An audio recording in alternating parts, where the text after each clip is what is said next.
Now let's install the device. Here we have rails from the shutters, so we will install our FlowStop between the shutters and the window. But remember, it doesn't need to lean against anything, so we could have put it on the other side if we had a frame.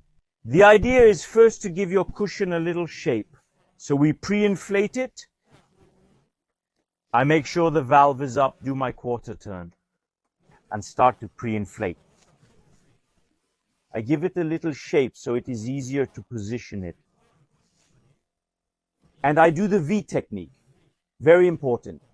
Creating that V shape will help you position your FlowStop properly.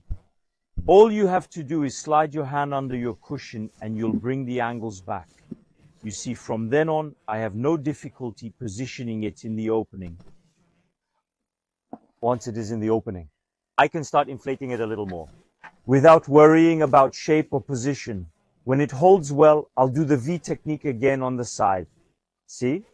So I put my hand here and I'm going to make sure that my cushion is well positioned.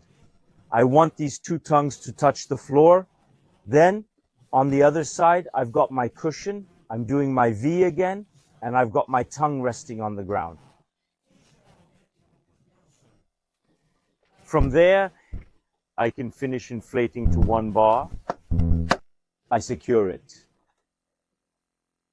And now you'll understand that my first cushion create resistance against the lower cushion.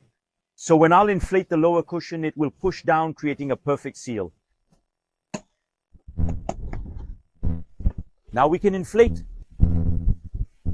the lower cushion at 1 bar. Voila, that door is waterproof. My gasket is firmly pressed against the floor and the sides.